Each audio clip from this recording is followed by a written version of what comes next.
desde que ultimamente os vi. Não, estão melhor onde habitam. E diz você que posso ir até eles, senhora, eu e meus amigos. Se eles têm vontade de alcançarem seus parentes, eles e você podem vir.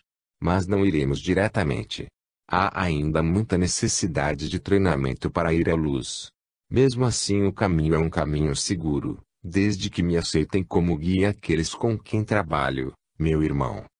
O homem levantou e chamou seus dois amigos. Eles tinham estado em meditação profunda. Agora estavam completamente acordados e levantaram-se também.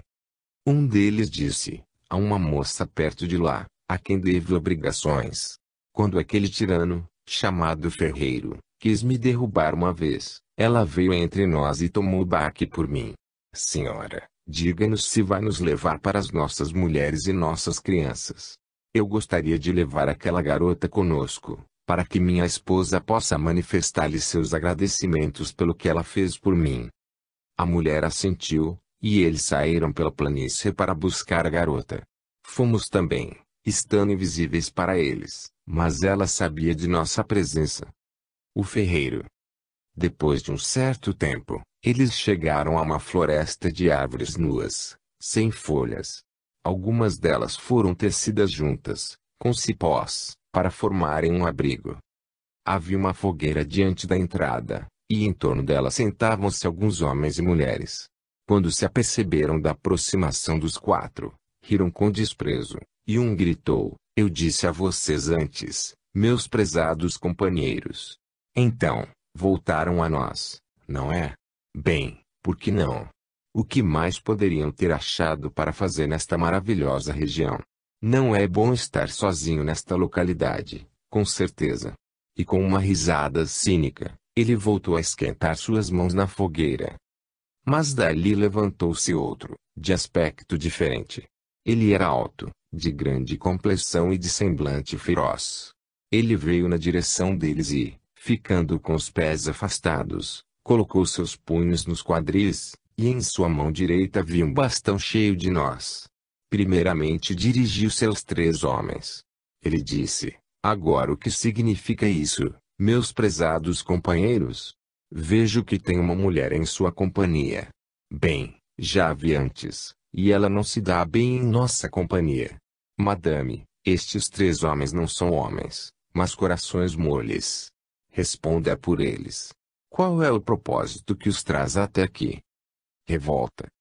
Ela contou-lhe resumidamente, e ele retrucou: a desleixada está em seu abrigo de folhagens. Se quer, leve-a e caia fora para seu caminho. A mulher se aproximou do abrigo e, quando parou de chamar a garota lá dentro, o ferreiro levantou seu bastão para atingi-la. Mas os três homens se apressaram em pegá-lo, antes que pudesse fazê-lo. Eles o empurraram de volta, e ele caiu sobre o fogo e rolou algumas jardas, para dentro da escuridão. Então, mais uma vez ele se levantou e veio correndo em direção aos seus assaltantes, quando três mulheres e dois homens saíram do círculo e postaram-se em seu caminho.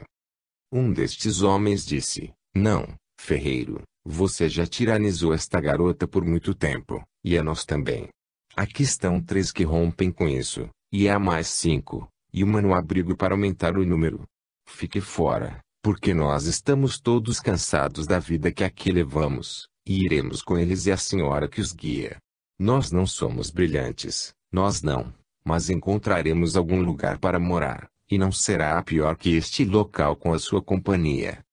Então Shunar assumiu visibilidade e foi em frente. Ele disse: quanto tempo ainda, meu irmão, você continuará se enganando, e a estas suas vítimas? Você não é o homem poderoso que tenta aparentar.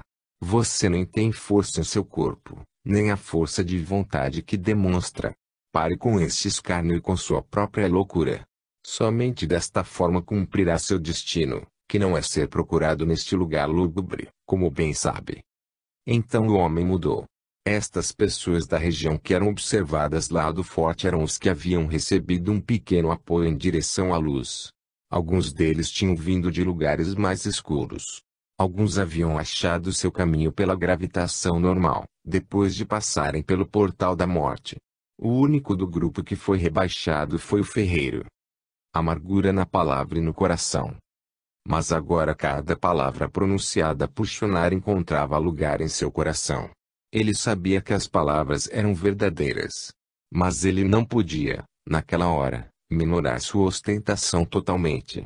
Mas disse: sim, mestre, estas suas palavras são boas palavras, mas por enquanto não são para mim.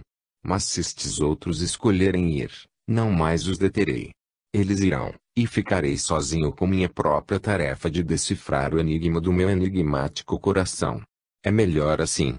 Estão me escutando, seus fracos? Saiam desta porcaria de fogueira, e preparem seus corações com mais forças. Estes cavalheiros vão levá-los para algum local menos assustador e mais adequado a seus pensamentos. Shonar levantou sua mão, mas o outro continuou: não, senhor, tenha paciência comigo, peço-lhe. Verdadeiramente, minhas palavras têm algo de escárnio nelas. Mas são verdadeiras, pois estes são fracos e precisam de tratamento suave, como eu disse. Mas desejo que não sofram mais. Leve-os, pois não são boa companhia para alguém como eu, pois, se eu fosse mais amargurado nas palavras e de coração, ainda não teria dito toda a verdade que é concernente a mim. Aqui agora, é verdadeiro que não sou forte. Mas a força, eu a tenho em mim, presa por correia. Deixem-me, e eu virei a vocês quando estiver pronto. Agora sigam, e me darão alívio. Então Shonar agrupou todo o resto, e os levamos para o forte onde seriam atendidos e fortalecidos para sua jornada à frente. Alguns deles foram transferidos para a clareira, outros para outros lugares. Mas todos tinham entrado na trilha em direção à luz, e agora que estavam aos cuidados de guias amistosos, não se espalhariam mais. Capítulo X. O ferreiro faz reparações. Quinta, 23 de dezembro de 1920. Pouco depois, enquanto Shonar descansava após um período de trabalho mais extenuante que o normal, um dos jovens de sua casa chamou e disse: há um homem fora do portão que gostaria de falar ao senhor. O assunto dele é tal que você não pode dispensá-lo. Indagou Shonar, e o jovem homem respondeu: qual é o assunto dele, meu senhor Shonar? Eu não posso dizer, já que ele tem em mente não dizer nada a não ser ao senhor. E quem é o homem? Ele acaba de chegar ao portão, e ainda não pegamos os registros na procura de seus dados, senhor. Irei até ele, disse Shonar, e foi ao portão.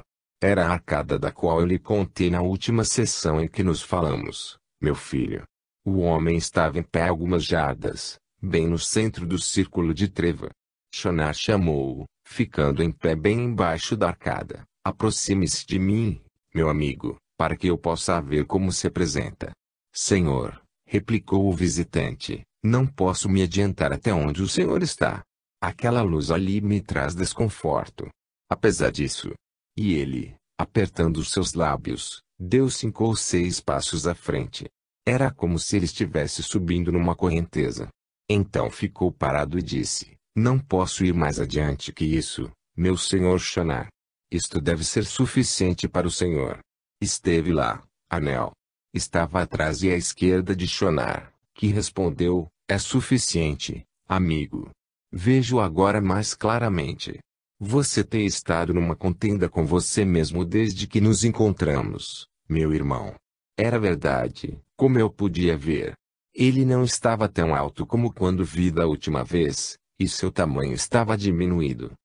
Estava de certa forma magro, e muito humilde. Era verdade o que Shonar havia dito a ele na fogueira de seu campo. Enquanto manteve sua mente no papel de tirano, foi capaz de manter uma máscara de força e aparência de vigor. Mas tão logo se pôs a buscar a verdade sobre sua condição, ele tomou a resolução de ressarcir seus atos. Então toda a ilusão de grande força e valor começou a esvair, e ele apareceu exatamente como era, nenhum herói, nem líder de homens, mas apenas um pecador em sua fraqueza, e alguém que deveria seguir humildemente os que eram melhores e mais fortes que ele, se encontrasse condições de corpo e mente. Consultando os registros. Então Shonar falou novamente: qual é o seu desejo em relação a mim, meu amigo? Não buscamos seu registro deste tempo decorrido. Não sei, portanto, nada a não ser o que leio no livro aberto de sua própria pessoa. Está buscando sua admissão aqui? Não, isso não, pois não estou pronto. Em conformidade com o que o senhor enunciou do meu caso, tenho realmente que lidar em mim com algumas partes mais profundas do passado, naquilo que formalmente pensava fazer. Eu era um louco que exultava com minha loucura. Agora sou um louco que ainda carrega sua loucura, mas sem exultação. Também sou louco o suficiente, meu senhor Shonar, para recusar seu convite gentil de entrar e retornar para minha cabana escura dentro da floresta. Ele mudava de posição de vez em quando, como alguém que não está à vontade. Suas palavras eram pronunciadas com alguma hesitação, como se lhe faltasse a vontade de dizer o que tinha desejo de dizer. Shonar viu isso, e, para aliviá-lo, disse: agora, ferreiro, descanse onde está por instantes. Retornarei quase imediatamente.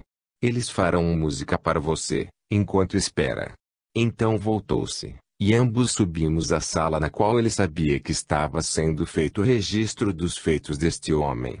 Eu não pude lê-los, mas ao fazer isso, ele se virou para mim num sorriso e disse: Anel, meu irmão, nosso irmão lá fora está virando um cavaleiro galante e está tímido por nos contar. Ele tinha apenas uma mulher em sua guarda quando fomos para lá pela última vez. Agora, lá estão 4. 4 mulheres naquela choupana esquálida. O que está acontecendo aqui, Shonar? Perguntei. Não li tudo ainda. Apenas marquei os pontos mais salientes, e deles este é o principal. Será o suficiente para abrir seus lábios sobre suas futuras aventuras. E, Anel, penso que ele dará alegria a você e a mim com o que ele tem em mente para nos dizer. Poderia vir conosco. Então voltamos e o encontramos deitado embaixo de uma árvore que cresceu bem no limite da luz diante do portão. A música que vinha das paredes era cantada por um coral de mulheres trabalhadoras, e soava como uma suave canção de ninar. Isto ele não ouvia desde que deixara a terra. Isso avisou-o para que sua melhor parte correspondesse. Assim, ele foi capaz de vir mais perto da arcada e de sua irradiação. Shonar, como sempre, foi diretamente ao coração do assunto. Ele disse: descanse onde está, ferreiro, é melhor assim. A música o ajuda. Agora, diga-me, o que podemos fazer por você e suas 4 companhias que fazem seu lugar de santuário na sua cabana das florestas? Foi por isso que vim ao Senhor, meu Senhor. Estas 4, eu encontrei sendo maltratadas e cruelmente judiadas por um pequeno grupo de vádios. Então eu as abriguei. Se lhe agrada, venha e leve-as, pois assim posso seguir no meu caminho de chegar à verdade das coisas pela meditação. Iremos, disse Shonar, e fomos com ele e encontramos as 4 mulheres. 3 eram do grupo do bispo, e uma era forasteira. Quando elas estavam prontas para virem conosco, Shonar virou-se para o homem e disse: e agora, meu amigo, viria também conosco? Você é bem-vindo na casa, dou-lhe garantia disso. Seja bem-vindo e tenha seu tempo de lazer para descanso e meditação. Este é o seu propósito aqui, por que não levá-lo a efeito em melhores condições? Não, disse ele. O Senhor tem boas intenções a meu respeito, Senhor, e eu agradeço por isso, e pelo benefício que me oferece. Mas penso em fazer algo útil para contrapor ao que fiz por tanto tempo. Morarei aqui por perto e, talvez, se eu ficar atento com olhos abertos e ouvidos, serei capaz de trazer ao Senhor mais peixes para sua rede de vez em quando. Não tenho a força de corpo que tinha há tão pouco tempo atrás, contudo minha mente está mais voltada à ação, e minha vontade está mais poderosa. Isso me bastará. Faça de mim, portanto, seu observador por aqui, e farei o que for capaz com o total de pequenos méritos que alcancei. Um enigma poderoso. Shonar olhou para ele em silêncio por algum tempo. O homem olhava para o chão. Finalmente ele levantou sua cabeça e, voltando-se, olhou para a planície que havia saqueado e toda a região em torno como o comandante dos salteadores antigamente. Vi seus olhos marejarem um pouco. Então ele se virou para Shonar, e disse baixinho: o que faço não é nada. Não é nada, meu bom senhor, para que o Senhor possa olhar desta forma tão bondosa por mim. O Senhor me diz que tem meus registros lá. Não entendo bem o que quer dizer, mas sei que é verdade, Senhor diz. Leia aqueles registros, portanto, e talvez pensará em mim de forma mais justa e menos bondosa. Então agora despache-me e, quando for ocasião, voltarei aos seus portões e virei cumprimentá-lo. Shonar foi até ele, colocou sua mão esquerda sobre o ombro direito do homem, e tomou sua mão direita na dele. Não falou nada. O ferreiro olhou para baixo, mas com a cabeça ereta, apenas suas pálpebras estavam abaixadas. Shonar olhava diretamente para seu semblante, apertando firmemente sua mão naquele instante, mas ninguém disse nada. Então nos voltamos e saímos, levando as 4 mulheres conosco através da planície. Andamos um pouco em silêncio, e então meu amigo virou-se para mim e, em voz baixa, disse vagarosa e pensativamente: Anel, meu irmão, no tempo em que Deus fez o homem, ele fez um enigma poderoso, comum num jardim em um labirinto, difícil de resolver. Mas quando se chega ao centro, e há uma fonte agradável, cheia de beleza como um pássaro cheio de música, então valeu a pena chegar lá. Quarta, 29 de dezembro de 1920. O socorrista. Estávamos sentados no grande hall no interior da casa de James, quando o jovem governador veio a nós e disse: Acabo de receber notícias de meu senhor Shonar, dizendo que necessita de mim no forte. Comissiono a sua jovem sabedoria, meu irmão Abdi, o povo da clareira, para que os guie, e ao senhor Arneu o aconselhamento Abdi em qualquer assunto que talvez seja mais difícil que ordinariamente. Faria esta gentileza, Arnel, meu bom pai? Eu vi que o chamado era urgente e disse-lhe que cuidaria de seu povo enquanto estivesse distante. Viu sair em direção à arcada, enquanto fiquei na porta da casa. Ele não foi sozinho, já que com ele foram 2 meninos de uns 14 e 16 verões, e 2 jovens mulheres. Uma delas teria a idade de 19, e a outra uns 28 pela sua aparência. O que sucedeu soube um tempo depois. Vou contar-lhe agora, pois refere-se a eventos recém-acontecidos, e servirá para enfrentá-los de alguma forma. O grupo chegou ao forte. Foram recebidos no portão por Shonar. Ele recomendou aos outros o cuidado com suas mulheres, e a James disse: Vou contar-lhe nossa tarefa enquanto andamos, meu filho. Venha, porque somos necessários por lá. Por um bom tempo, o ferreiro tinha trabalhado seu abrigo, conforme ele escolhera. Tinha em sua mente seus planos e os levava adiante. Shonar deixara assim aos seus próprios cuidados, considerando que seria vantajoso desta forma para o progresso do homem. Quando o ferreiro efetuava um socorro, fazia sua aparição diante dos portões e despachava sua carga com poucas palavras. Somente um cumprimento e um adeus ele dava, e ia embora novamente a seus negócios, na escuridão do plano exterior em torno. Uma vez Shonar foi lá, para ver como ele se saía, e foi invisível. Viu que o homem trabalhara para erigir uma humilde residência de pedra, e ali recolhia seus socorridos. Ele os socorria ali, e os trazia para se fortalecerem um pouco. Mas a velha cabana ainda estava lá, e era consertada de vez em quando. Era um testemunho de seu antigo tempo de degradação, e um mentor para ele que impulsionava a compensar seus crimes passados por boas ações atualmente. Os registros cessam. Quando Shonar e James chegaram ao lugar, pararam um pouco para perceberem o estado real dos fatos mais claramente. Pois de uma forma estranha, os registros do forte cessaram repentinamente. Nenhum detalhe ou atitudes adicionais chegaram na câmara de registros. E isso era muito incomum e difícil de ser explicado. Ficaram lá por instantes, e então Shonar disse a James: Meu filho, temos que lidar com alguém aqui que um dia subirá alto para governar altos reinos, e eles os guiará seguramente com muita devoção. Você é capaz de sentir o significado desta empreitada? Algo de mal veio à sua porta, meu senhor. Não passo disso. Por que cessaria o registro de suas atitudes tão repentinamente? Já imaginou?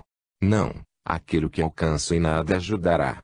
Meu filho, este ferreiro saltou para outro telhado, sobrepujou estes que trazia para nós. A menos que levemos ajuda para seus socorros, ele pôs na cabeça cortar todas as correntes externas de informação. É por isso que nada foi transmitido ao forte dos acontecimentos subsequentes àquilo que aconteceu neste lugar. Ele trouxe seu trabalho sob seu próprio cuidado, e encarregar-se-ia de tudo por sua própria força de vontade. Por isso cortou toda a comunicação conosco. É uma grande alma, esta aqui. Ele está na busca do coração de Shonar, disse James, para ser amado pela semelhança de atitudes e métodos de aplicação, Senhor. Mas onde estão os que ele abrigou? Estão na outra casa que ele construiu. Agora iremos até lá. Mas mal consigo pensar em como lidar sabiamente com este problema. Ele tem que ter sua vontade nisto, pelo menos até certo ponto. Porque, por ele ter se determinado a uma enorme tarefa para ser concluída, isso é uma boa coisa, e que seja recomendado.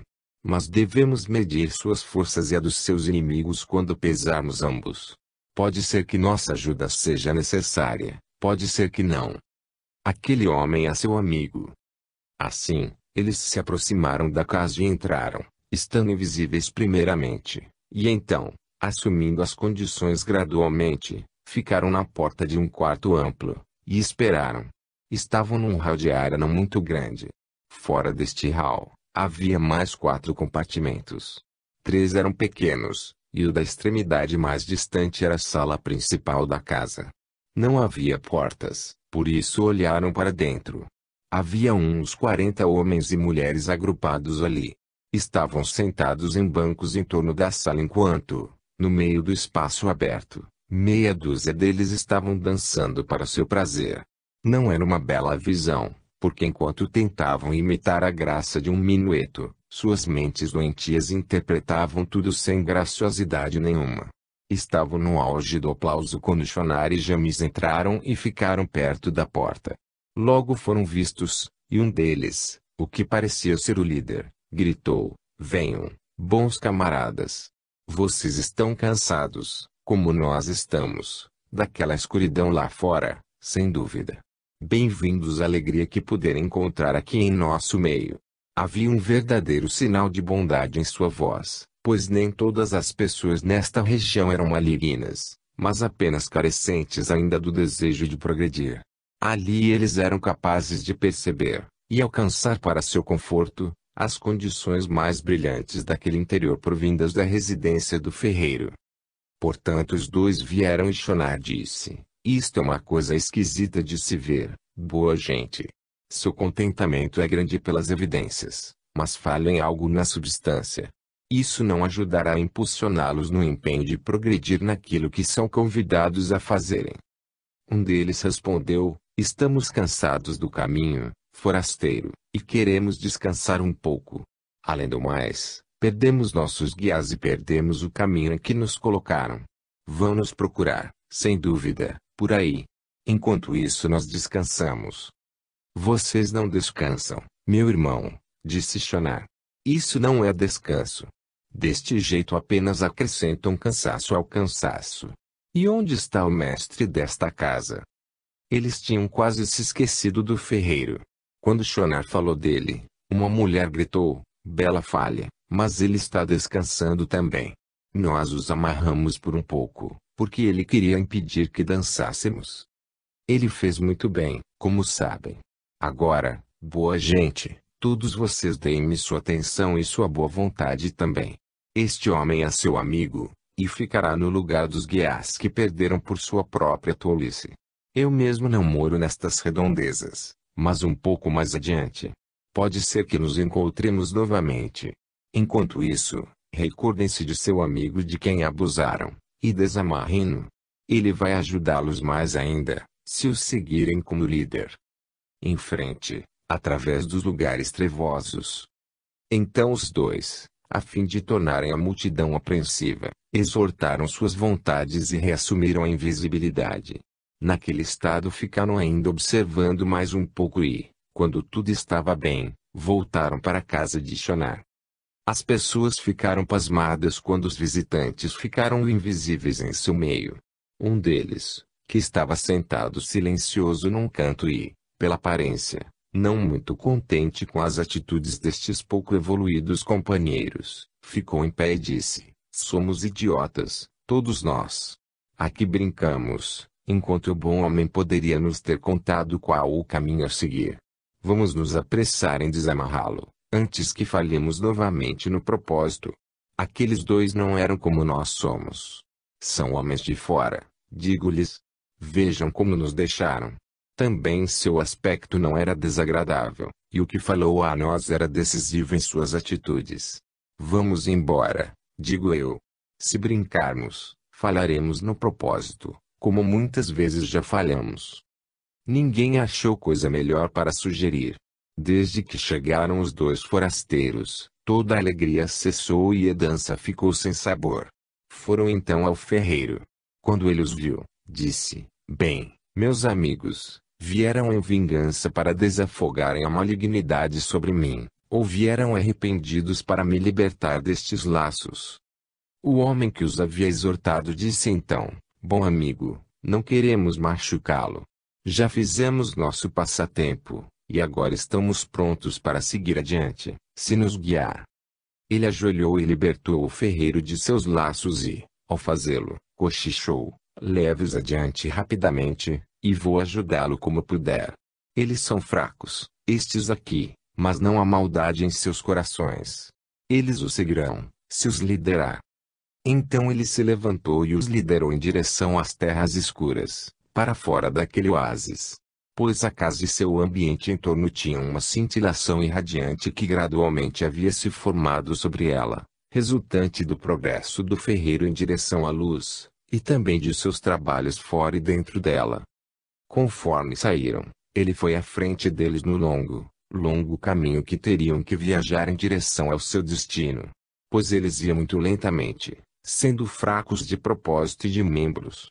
E enquanto ali à sua frente, eles perceberam, no meio da escuridão, que sobre ele havia uma pálida irradiação de luz. Desta forma seguiram adiante, e o número deles aumentou, aqui e ali ao longo da trilha, com alguns outros que também haviam perdido o caminho. Capítulo 11 – A vida no forte. Quinta, 30 de dezembro de 1920. Dentro do hall do forte estava reunido um grande grupo de pessoas. Eles eram, na maioria, trabalhadores do grupo de Shonar. Com eles estavam alguns recolhidos que o progresso tinha sido tal que os capacitou assim, a virem a este brilho com conforto. Havia um número deles reunido embaixo das árvores perto da água que caía numa bacia e à esquerda dela. Diante deles ficou metade do grupo, que estavam num exercício de canto.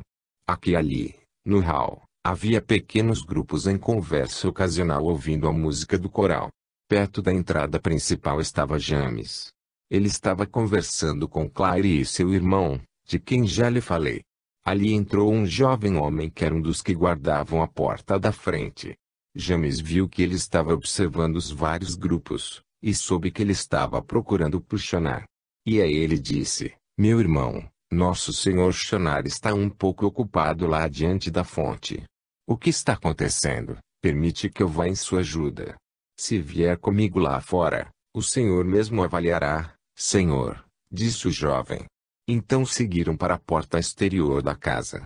Ali James teve uma estranha visão. Havia um grande grupo de pessoas que se estendia na frente e nas laterais na escuridão, e pareciam cansados. Vieram de uma longa e extenuante jornada, e suas roupas estavam cobertas de poeira e muito rotas, e seus corpos esquálidos e ofegantes. À frente deles, e no local iluminado diante do portão, estava o ferreiro. Era uma pessoa que dava dó de se ver. Todo o seu brilho pessoal, que tinha quando começou a liderar estas pessoas até aqui, foi absorvido por eles, já que suas forças não eram suficientes para atendê-los na longa peregrinação através do deserto. Então ele lhes dava de sua própria força, de vez em quando. E agora ele aqui estava, exaurido e exausto, mas com sua carga pesada bravamente conduzida, trazida salvo ao seu destino. Bem-vindos. Ele não falou, e parecia meio apagado em entorpecimento. E por um pequeno intervalo James também ficou no portão em silêncio, olhando para ele e para os atrás dele. E enquanto olhava, entendia, e seus olhos marejaram com lágrimas de pena, nascidas em suas memórias de quando também sofreu desta forma por outros, e talvez ainda o faria novamente. Meu filho, há alguns impulsos do espírito cristão nestas paragens áridas, e de uma índole tão pouco provável, que algumas vezes nos fazem parar por suas virtudes insuspeitas. Finalmente James moveu-se. Foi em direção a eles, tomou seu atormentado líder pelas mãos, e levou-o gentilmente para dentro do portão. Aqui, sendo as condições de valores mais elevados, o ferreiro sentiu uma emoção súbita e saiu com alguma pressa, tendo sido pego de surpresa por ela. Isso o fez acordar de seu entorpecimento, e olhou em volta, questionando com seus olhos o que sua língua não poderia pôr em palavras. Então James disse: Está bem, meu irmão, está tudo bem. Você não deve ter mais medo deste grande brilho, nunca mais. Você progrediu mais do que pensa. Venha agora para dentro, e entregarei estas suas companhias ao encargo de trabalhadores deste lugar. Eles farão tudo certo.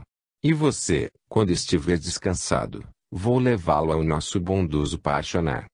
Então ele levou o homem ao longo do corredor, lentamente, parando de quando em quando. E enquanto seguiam, o ferreiro cresceu ainda mais em seu corpo, e sua roupagem perdeu seu aspecto sombrio e tornou-se mais decente. Quando eles chegaram na entrada do grande hall, pararam. Shonar estava vindo em sua direção, tendo entrado por uma porta no muro mais distante, atrás da cortina de águas. Ele deu um forte aperto de mão no ferreiro e disse: Você é bem-vindo aqui, meu bom tenente. Entre e descanse, porque o que tenho para lhe contar vai agradá-lo. Reconhecimento e reunião. Foram imediatamente para dentro do hall e sentaram-se num canapé à direita de sua entrada. Então o recém-chegado disse: Eu lhe agradeço, meu senhor Shonar, por sua grande paciência comigo. Este jovem cavaleiro aqui disse-me que meus pobres andarilhos seriam muito bem cuidados. Isto está bem, com certeza. Por isso, se me permite, descansarei por um tempo, como me deram a licença de fazê-lo, e então retornarei ao meu trabalho novamente. Ferreiro, disse Shonar, você, por muito trabalho, já alcançou avanços. Temos aqui trabalhadores que se encarregarão dos assuntos dos quais você se encarregou até aqui. Eles farão de sua casa lá, o ponto de partida, e você estará em outros trabalhos, em lugares mais brilhantes, como é de seu galardão. Mas ele respondeu: Não, apenas continuarei. Continuarei. E parou. Havia visto 4 pessoas que estavam conversando ali perto do meio da sala. Eles eram os que tinham ido até lá com James.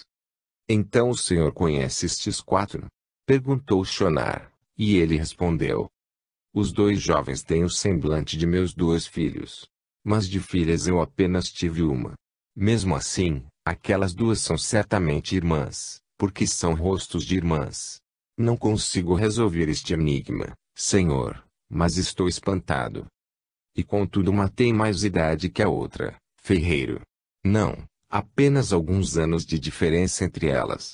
Meu amigo, você gastou seu tempo até aqui em regiões onde a juventude é raramente vista. Estes 4 vieram para cá para uma visita, vindos de uma esfera onde a infância salta para a juventude, e a velhice toma mesmo a condição. Pais e filhos preservam seu parentesco, e também encontram expressão exterior. Mas nenhum diz que aquele é idoso ou o outro é jovem, da forma como a idade é contada na terra. O ferreiro olhou intensamente para o grupo e então lentamente levantou-se e, voltando-se para Shonar, disse: Tenho sua permissão, meu bom senhor. Shonar anuiu, sorrindo, e o homem foi em sua direção. A garota saltitou em sua direção e enlaçou seu pescoço com seus braços. Então vieram os 2 meninos, e cada um tomou uma de suas mãos e, levando aos lábios, seguraram-na longa e carinhosamente. Então afastaram-se, e a outra mulher veio até lá. Havia lágrimas de alegria nos olhos dos 2, quando tocaram peito a peito e ficaram ali, contentes assim por encontrarem-se e cumprimentarem-se depois de tantos anos. Quantos anos fazia, Arnel, que haviam se separado? Não posso dar-lhe a contagem exata dos anos, meu filho. Eu diria que havia 60 ou 70 anos que a morte havia chegado entre eles. De volta para os planos exteriores. Então ficaram juntos, e o ferreiro sentou-se com sua esposa em um dos bancos ao longo da parede, e as 3 crianças ficaram diante deles. Por um tempo conversaram seriamente, e então o homem levantou-se, e abraçando a cada um, beijou-os e, com um aceno de mão e um sorriso, veio até onde Shonar estava conversando com outros, perto das águas. Ele viu o ferreiro e convidou-o a juntar-se a eles. O homem então disse: "E agora, meu senhor Shonar, devo agradecer-lhe por sua grande bondade comigo, e também com estes meus queridos. E também agradeço ao senhor, meu jovem senhor James, porque eles me contaram de sua grande generosidade dispensada a eles na clareira. Eu pediria mais uma graça, bom Shonar, se puder ser concedida a mim. Seria que, quando eu vier para cá, de tempo em tempo, nos meus trabalhos, eu pudesse encontrar estes meus queridos por um curto espaço de tempo, como aconteceu agora. Isso me dará algum alívio em contraposição ao novo turno de trabalho." "Meu irmão," disse Shonar, "está ordenado que você se vá com eles agora mesmo para a clareira, que é seu lar. Nós recebemos palavras de autorização para que lhe fosse dado isso." "De quem?" "Dos que têm observado lá das esferas superiores o seu trabalho evoluindo nesta região. Eles podiam me ver e saber das coisas que fiz e por quê, e como as fiz. Nas formas que eles têm que comandar, eles podem fazer tudo isso. Então eles também saberão, bom Shonar, porque eu voltarei para meu trabalho lá longe, e vão me dar licença para ir." Shonar olhava para o homem agora, da forma que já olhara para ele uma vez. Aqui estava um homem de seu próprio calibre. Não, no mesmo momento Shonar esteve no mesmo caso que este outro, porque ele, de sua vontade própria, permanecera nesta região, quando pelo direito de merecimento verdadeiro, ele poderia ter encontrado trabalho a fazer numa esfera distante no eterno presente, nas alturas. "Deus lhe dá, meu irmão," foi tudo o que poderia falar e, apertando seus braços nos ombros de seu companheiro, andou com ele até o hall e ao longo do corredor ao portão, e desejou-lhe as bênçãos de Deus para sua jornada. Então voltou e, olhando para os 4, ele disse: "Boa mãe, leve estas crianças com você para a clareira, e diga-lhes quão felizes são por serem filhos de seu pai. Há um lugar para você e as boas-vindas aqui, sempre que quiser vir para cá. E ele virá encontrá-los aqui, para descansar entre os seus trabalhos." Quarta, 5 de janeiro de 1921. Como se aclimatam os habitantes? O forte ficava diante de um campo aberto. À esquerda de quem se aproxima, ele desce, e a casa tinha continuidade num muro alto que se estendia para a colina até atrás. À direita, a fachada era contínua, num muro de 300 passos. Este muro não era tão alto como o prédio. Ele então descia até atrás, como o prédio também o fazia em seu lado esquerdo, em ângulos retos, e dava continuidade na colina, um pouco afastado da parte de trás.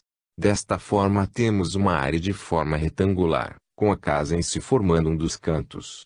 O restante era de jardins, o que era de muita ajuda para os que foram recolhidos ali porque tinham progredido, até que aguentassem o ambiente mais brilhante dos jardins.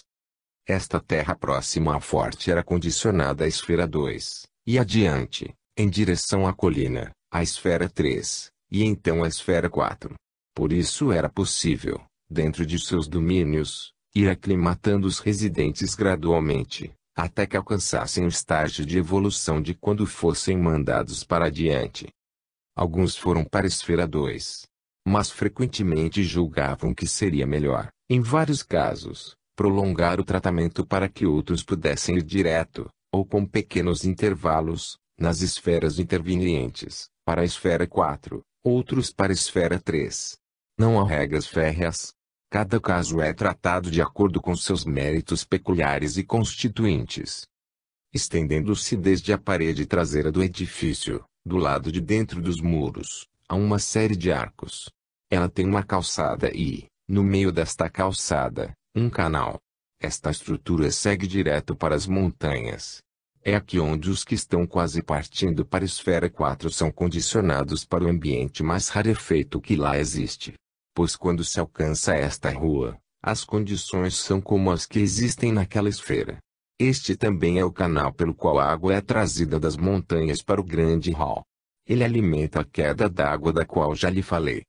O ferreiro fez várias visitas ao forte, sempre ligadas ao seu trabalho de recolhimento de almas.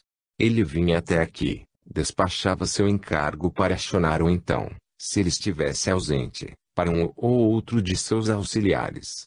Ficava apenas um pouco de tempo no local e, nestas ocasiões, sua mulher, ou os filhos, ou todos eles, vinham encontrá-lo ali para alegrar-lhe o coração.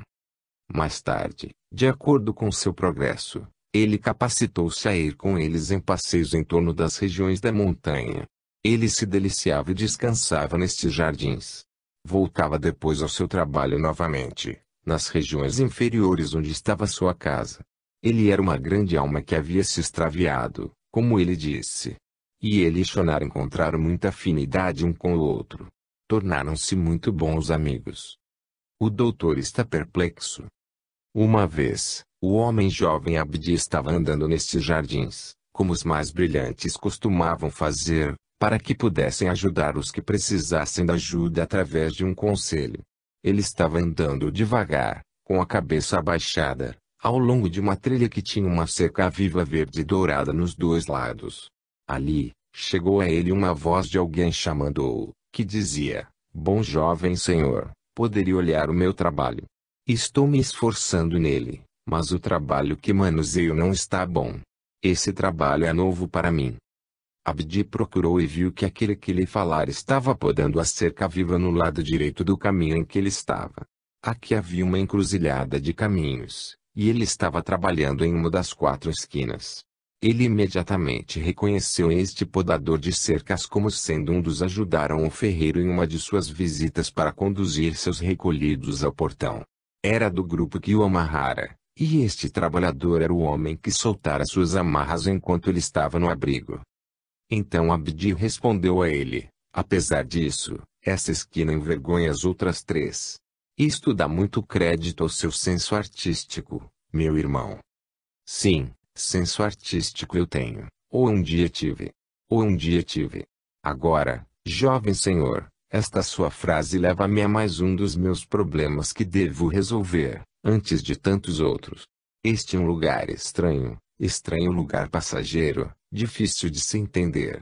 E, verdadeiramente, talvez também nós sejamos estranhamente educados e difíceis de compreender. Qual é a sua dúvida?" Na vida da terra eu era escritor, e dos que era notado por dar forma excêntrica às palavras e frases.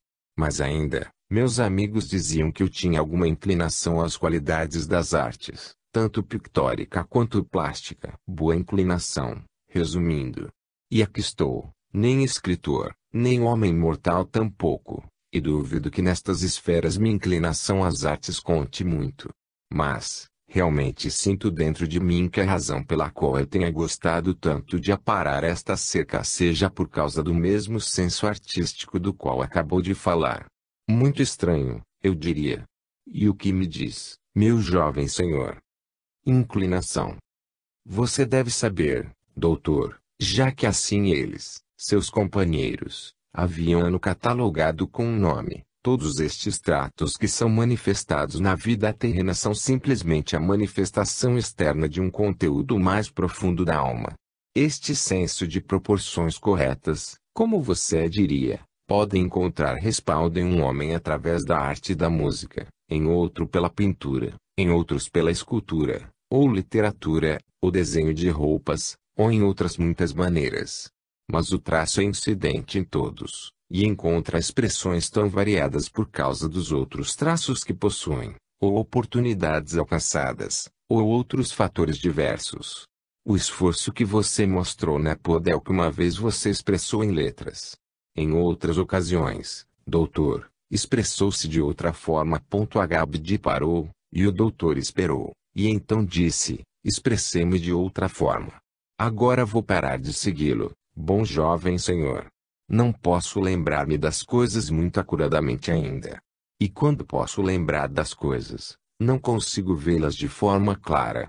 Meu cérebro está ainda de alguma forma tumultuado. Sim, eu me lembro daquilo muito bem. Deus sabe. O êxodo da escuridão egípcia, com certeza. Sim, lembro-me disso certamente. Fizemos-nos companhia, sim. Mas ainda não somos companheiros. Não, esse é o ponto. Ouvi falar sobre os acontecimentos pelos quais você foi levado a juntar-se àquela pobre multidão. Mas você sempre esteve apartado deles, não foi? Eles foram bondosos comigo, na rudeza deles e nas maneiras desajeitadas. Mas eu não era capaz de me juntar a eles como camarada. Por quê? Bem, quase não posso considerar isso justo, Senhor. Penso que se me pusesse naquela maneira de viver e também na maneira de pensar, não haveria correspondência de minha parte. Aí fala o escritor das palavras e das frases, disse Abdi, e sorriu ao outro, esta dádiva também tem vida nela. Mas por que não dizer a palavra inclinação e colocá-la num período? Inclinação, sim, é isso, inclinação. Bem, e foi a mesma inclinação que o levou a ajudar o ferreiro. Ele viu o olhar de assombro na face do outro e continuou, meu amigo, esta inclinação, ou senso de proporção, como você pode preferir chamar, tem uma ligação bem longa que se estende de seu exterior até o meio de seu coração. Lá nasceu. Pense bem nisto, e sinto que concordará comigo. O que Abdi queria dizer era que a grande incongruência de amarrar daquela forma o libertador da sua escravidão tinha tocado em seu senso inato do que era certo, e colocou nele um sentimento de vergonha e de irritação por causa da irracionalidade de todo o acontecido. Desta forma ele foi levado a tomar a atitude que tomou. Mas não explicou mais nada, quando viu que seria melhor deixar o doutor sair da confusão por si só. Deus sabe. O que ele realmente disse foi, mas quero elogiá-lo, meu irmão, pelo seu progresso desde que adentrou por estas paredes.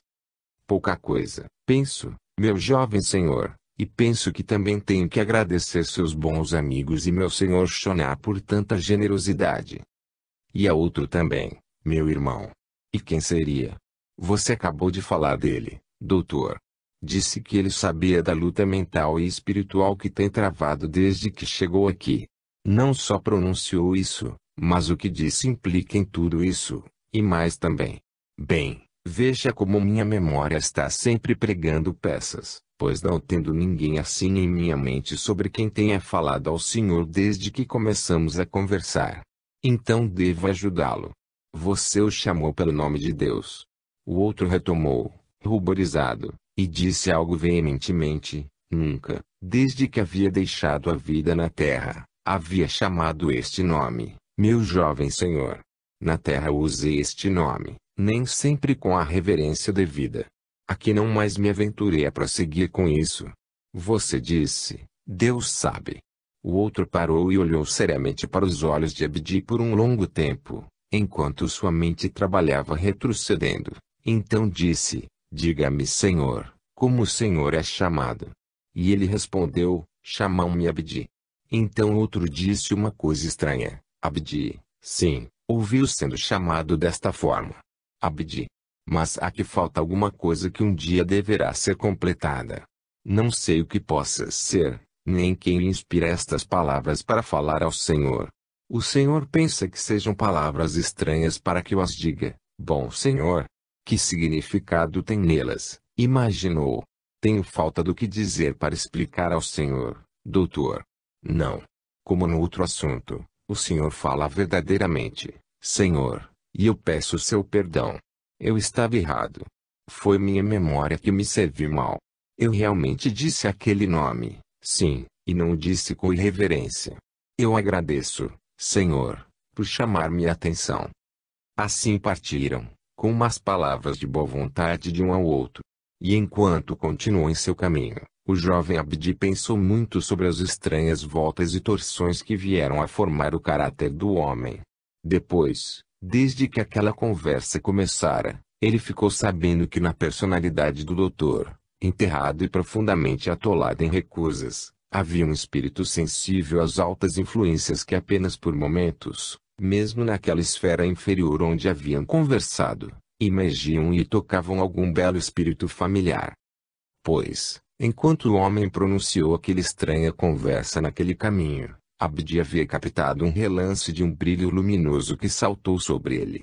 Por esse brilho, naquele curto instante, ele soube quem o homem era, comunicador, não de seus pensamentos, mas dos de alguém mais, cuja casa era bem além dali. Capítulo 12. Fora de laços. Quarta, 6 de janeiro de 1921. Além da encruzilhada para a Alameda Verde, da qual lhe falei quando relatei a conversação que Abdi teve com o doutor, há um jardim circular. É circundado por uma cerca alta que ali se abre e enclausura esse local, fazendo do jardim um refúgio afastado para quem busca algum lugar assim, para uma conversa silenciosa ou para meditação. Aqui há uma fonte, canteiros floridos e bancos. É um pequeno santuário muito agradável. Aqui sentavam-se Shonar e Abdi quando para lá veio um dos jovens homens do forte, para conversar com Shonar. Ele contou que o doutor havia deixado a casa, e com ele havia ido o jovem Jean, que era irmão de Claire, a moça de quem já lhe falei. Ninguém os havia visto sair, mas os registros mostravam que não fazia muito tempo que estavam ausentes, e que haviam seguido em direção à casa do ferreiro. Shonar pensou por um momento, então levantou-se e disse: Abdi, meu filho, isto é para eu e você encararmos. Venha. Assim seguiram. Passaram para fora daquele estado por uma porta na parede da esquerda. Quando se olha em direção às montanhas, é a parede que vai do lado do forte para as montanhas. A alguma distância dali estava a região onde trabalhava o ferreiro. Ele não estava em casa, nem estavam os dois que deveriam ser encontrados pelas redondezas. Então Abdi disse: meu senhor Shonar, sinto-os a alguma distância daqui, cada um dos três. Mas há uma divisão entre eles, 2 e 1.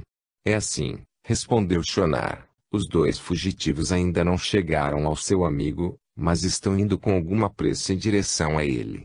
Então eles saíram novamente e vieram sobre os dois apressados ao longo da ravina. Eles estavam silenciosos a maior parte do tempo, mas de vez em quando um falava algumas poucas palavras para apressar o companheiro. Shonar e Abdi foram com eles de forma invisível, e rapidamente, tendo captado algo do que sucedia, seguiram em frente, deixando os dois apressados em seu caminho em frente.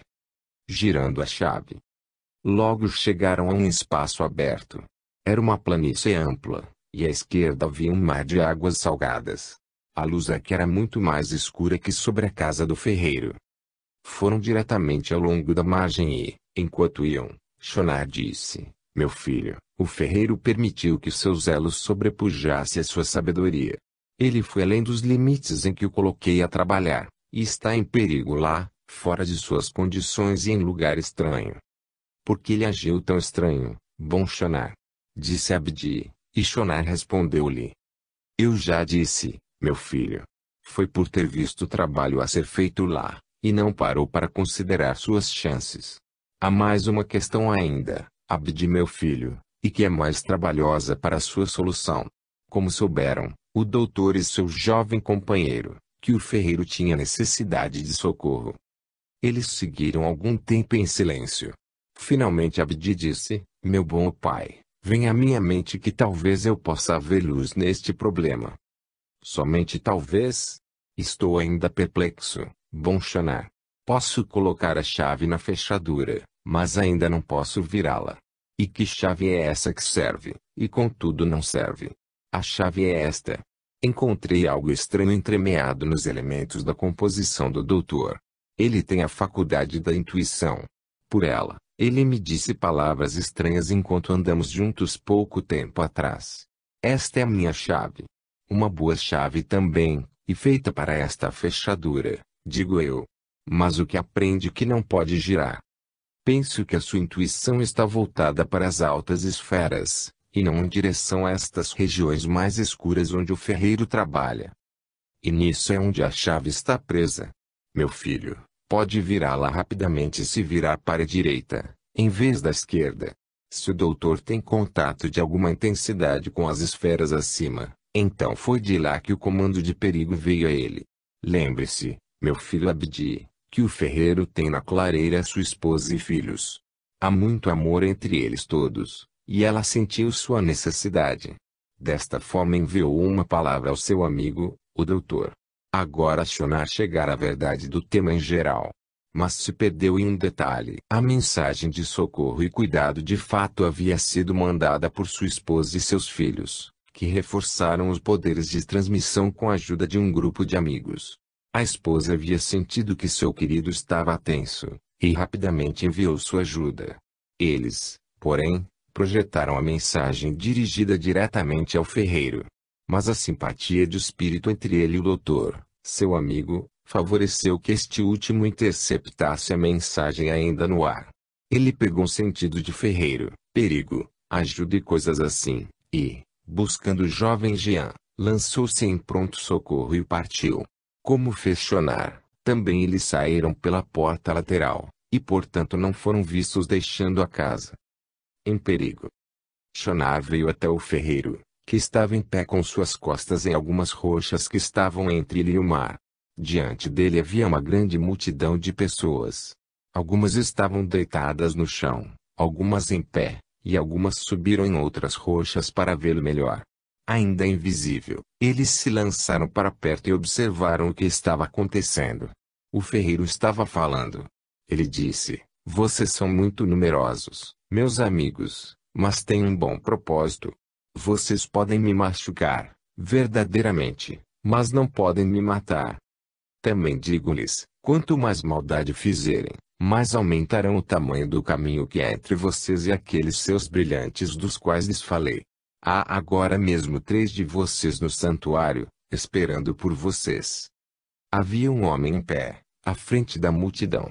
Ele tinha a face mais escura que a maioria deles. E tinha mais força de caráter e de intelecto. Foi ele quem respondeu ao ferreiro.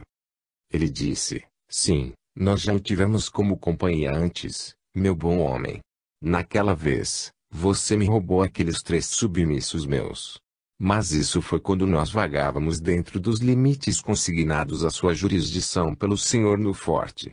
Aqui é você que deve ter se perdido e tem poderes menores por aqui. Também nem conhece bem por aqui." O ferreiro arguía e exortava com muita paciência. Ele lhes contou de como havia chegado tão longe, tendo-os visto de além da ravina enquanto eles caminhavam para o mar. Ele os havia seguido para poder contar-lhes do progresso realizado por aqueles que tinham seguido antes deles. Ele pediu que viesse com ele, e ele obteria uma saída para os 3, para que viessem do forte por algum caminho através da planície, e eles mesmos poderiam dar testemunho destas verdades. Alguns deles tinham em mente segui-lo. Mas seu líder segurou os laçados pelo medo, e eles ficaram quietos, exceto por uma furtiva exclamação aqui e ali. Sacrifício. Então o líder falou novamente: "Agora estamos indo atravessar as águas para lá, porque nos falaram que além dali há uma terra de liberdade onde nenhum senhor do forte tem influência, e podemos fazer o que queremos, sem permissões ou proibições. E você deverá vir conosco como garantia." O que quer dizer, garantia? A terra nos é estranha. A embaixada que veio até aqui falou-nos bastante e deu-nos uma boa descrição de seu país e povo. Mas nós não vamos mais nos aventurar. Pode ser que achemos perigo lá adiante. Se isso acontecer, então mandaremos para seu poderoso Senhor certas palavras que vão apressá-lo em socorrer você, nosso provável socorrista. E quando isso acontecer, então tomaremos cuidado para que não vá sozinho. Ele se virou e deu algumas ordens para os que estavam próximos a ele, e então se aproximou do ferreiro e laçou-o. Ele poderia tê-los derrubado, já que eram todos fracos, exceto seu líder, e somente ele era forte. Mas ele não opôs resistência a eles. Submeteu-se com mansidão à sua captura, e disse meramente: "Meus amigos, devo fazê-los desistir desta grande tolice. A terra lá adiante é uma terra temível, e as palavras que lhes trouxeram aqueles que de lá vieram são falsas. Não obstante, se vão para lá, irei com vocês, porque pode ser que eu possa ajudá-los. Vocês são fracos de sabedoria e fracos de amor, mas não são totalmente maldosos. Pela mesma razão serão fracos lá, no meio dos que são, em sua própria região, fortes em maldade. Abdi pôs sua mão sobre o braço de Shonar e disse: Meu senhor Shonar, este sacrifício não pode ser feito. É